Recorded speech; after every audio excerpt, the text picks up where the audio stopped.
بسم اللہ الرحمن الرحیم.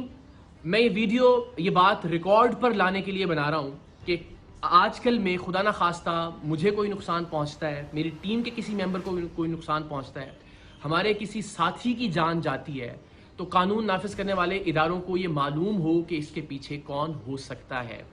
ویسے تو 8 سال میں ٹیم سریام نے جتنے بھی جرائم پیشہ افراد کو بے نقاب کیا، ان میں سے جس کا بھی بس چلے وہ ہمیں گولی مارنے سے کم نہیں کرے گا. ہر ایک ہماری جان کا دشمن ہے. سوشل میڈیا پر بھی یہ لوگ ان کے ہماری اکثر کیمپینز چلاتے رہتے ہیں. لیکن یہ معاملہ ذرا مختلف اس طرح سے ہے کہ میرے دائیں جانب آپ جس شخص کو دیکھ رہے ہیں، یہ پولیس یونیفارم بھی جعلی ہے، یہ شخص بھی جعلی ڈی ایس پی ہے، اس کی گاڑی پر لگی سرکاری نمبر پلیٹ بھی جعلی ہے، اور یہ اور اس کے جعلی پولیس اہلکاروں کا گینگ اغوا برائے تاوان کا کام کرتا تھا، جسے 3 سال پہلے ٹیم سریام نے اپنی جان لٹرلی ہتھیلی پر رکھ کر بے نقاب کیا تھا. رینجرز کے ساتھ ہم نے کارروائی کی تھی. اس گینگ میں ہمارے لوگ شامل رہے اور اغوا برائے تاوان کی اس کی کارروائیوں کو خفیہ کیمروں پر ریکارڈ کیا، ایسی صورت میں کہ اگر اسے پتہ چل جاتا کہ یہ لوگ ٹیم سریام کے لوگ ہیں تو وہ اسی وقت انہیں گولی مارتا، گریز نہیں کرتا گولی مارنے سے. کیونکہ انہی کارروائیوں کے دوران جب ہم یہ خفیہ کیمرے پہ ریکارڈنگ کر رہے تھے، اس نے ایک لڑکی کو اغوا کرنے کے دوران مزاحمت پر اسے بے جھجک گولی مار دی تھی، اور پھر بعد ازاں وہ عباسی شہید اسپتال میں زیر علاج بھی رہی تھی. 3 سال پہلے جولائی ہی میں ہم نے اس کے خلاف کارروائی کی. رینجرز کے ساتھ انڈا موڑ پر اس کا اغوا برائے تاوان کا جو اڈا تھا اسے بے نقاب کیا. وہاں سے 2 لڑکیاں اور ایک شخص ہمیں جن کے ہاتھ اور پیر بندھے ہوئے تھے، لرزتے کانپتے ہوئے وہاں سے بازیاب کروائے ہم نے، اور اس شخص کو رینجرز نے گرفتار کر لیا. اس کی گرفتاری کے بعد یہ پتا چلا کہ اس پر قتل کے 3 مقدمات، کم سے کم 3 مقدمات مختلف تھانوں میں درج ہیں.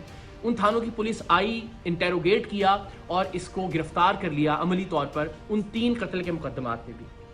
لیکن سبحان اللہ، اللہ اس ملک کے نظام انصاف کو بہتر کرے کہ لوور کورٹ سے تو اس کی بیل خارج ہوتی رہی، لیکن 3 سال بعد ہائی کورٹ سے اس شخص کی ضمانت منظور ہو گئی. اور یہ شخص جو 3 قتل کے مقدمات میں مطلوب تھا، جسے ہم نے ثبوتوں کے ساتھ رینجرز کے ساتھ جا کے بازیاب کروایا تھا، جس وقت رینجرز نے اور ہم نے یہ کارروائی کی اس وقت اس کے اغوا برائے تاوان کے اڈے سے 3 لوگ جن میں 2 لڑکیاں شامل تھیں وہ زنجیروں میں بندھے ہوئے وہاں سے بازیاب ہوئے. لیکن اس کے باوجود یہ شخص معاشرے میں باہر آ گیا، اور باہر آنے کے بعد اس نے کیا کیا، وہ شخص جو ہمارا خیر خواہ تھا، جسے آپ انفارمر بھی کہہ سکتے ہیں، جس نے ہمارے اراکین کو اس کے گینگ میں شامل کروایا تھا، اور وہ بیچارہ اب تک 4 گھر اس کے خوف سے تبدیل کر چکا تھا. اس نے اس کا گھر تلاش کیا، اس کے گھر میں جا کے پستول کے زور پر اسے نیند کی گولیاں کھلائیں، نقاب اڑھایا، اپنے دوسرے ساتھی کو اسی ہمارے ساتھی کی چابی دی کہ گاڑی سٹارٹ کرے اور دروازے کے باہر لے آئے، اور اس کو اپارٹمنٹ سے نیچے اتار کر لے کر آیا. اور ارادہ یہ تھا کہ اس کو اغوا کر کے لے کر جائے اپنے اڈے پر اور تشدد کر کے اس کو مارے تاکہ عبرت کا نشان بنا سکے. لیکن اللہ کی کرنی، اللہ کا کچھ اور منظور تھا. سی سی ٹی وی فوٹیج آپ دیکھ سکتے ہیں کہ یہ جیسے ہی وہ نقاب کے ساتھ اس کو لے کے نیچے اترا، وہ گولیوں کا اثر اللہ کی مہربانی سے زائل ہوا، اور ہمارا جو ساتھی تھا وہ وہاں سے بھاگا. یہ اس کے پیچھے بھاگا، لیکن تب تک اس نے پھر ریئلائز کیا کہ اب مجھے اس کا پیچھا نہیں کرنا چاہیے. واپس آیا اور اس کی گاڑی کو لے کر یہ لوگ چلے گئے. اس دن کی ایف آئی آر بھی تھانہ گزری میں اس واقعے کی درج ہے. لیکن اس شخص کے جنون کا عالم آپ یہ دیکھیے کہ یہ بے دھڑک ہو کر گولی چلاتا ہے. اس شخص کو بھی اغوا کرنے آ گیا 3 سال جیل میں رہنے کے باوجود بھی. ہماری جان تو حاضر ہے پاکستان کے لیے، ہمارا خون حاضر ہے ہر وقت پاکستان کے لیے. ہم ہر جگہ سریعام جاتے ہیں، ایونٹس کے اندر لوگوں کے درمیان موجود ہوتے ہیں، ریکارڈنگز کر رہے ہوتے ہیں. یہ زندگی تو حاضر ہے اس کاز کے لیے. لیکن اس بات سے بہت تکلیف ہوگی کہ خدا نخواستہ پروگرام سریعام کی وجہ سے پروگرام سے وابستہ کسی ٹیم ممبر یا کسی خیر خواہ کی جان چلی جائے، ناحق جان چلی جائے.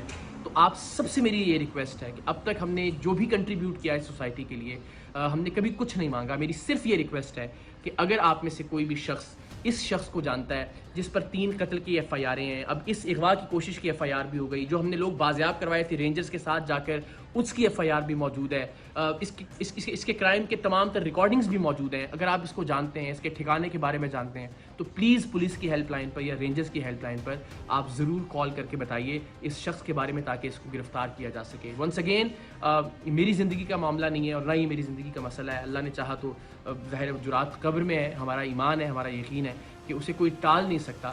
لیکن کسی ایسے شخص کی جس نے نیک نیتی کے ساتھ ٹیم سریام کی مدد کی، یا ٹیم سریام کی باقی اراکین جو پروڈیوسرز ہیں، ڈائریکٹرز ہیں، ان کو کسی طرح کا نقصان پہنچے، تو یہ بڑا ناقابل تلافی نقصان ہوگا میرے لیے زندگی بھر کے لیے. تو آپ سب سے ریکویسٹ ہے پلیز اس شخص کے بارے میں آپ کوئی بھی انفارمیشن رکھتے ہیں تو آپ شیئر کیجئے. کم سے کم یہ ضرور کیجئے کہ اس ویڈیو کو میکسیمم شیئر کیجئے اپنے واٹس ایپ گروپس میں، سوشل میڈیا پر، تاکہ زیادہ سے زیادہ لوگوں تک یہ پہنچ سکے اور شاید کسی ایسے شخص تک یہ پہنچ جائے جو اس شخص کے بارے میں، جو جعلی ڈی ایس پی ہے وجی، اس کے بارے میں کوئی معلومات پولیس کو یا رینجرز کو دے سکتا ہو۔ باقی مجھے، میری ٹیم کو اور خاص طور پر ہمارے ساتھی کو اپنی دعاؤں میں یاد رکھیے۔ اللہ تعالیٰ پاکستان کا حامی و ناصر ہو۔ پاکستان زندہ باد۔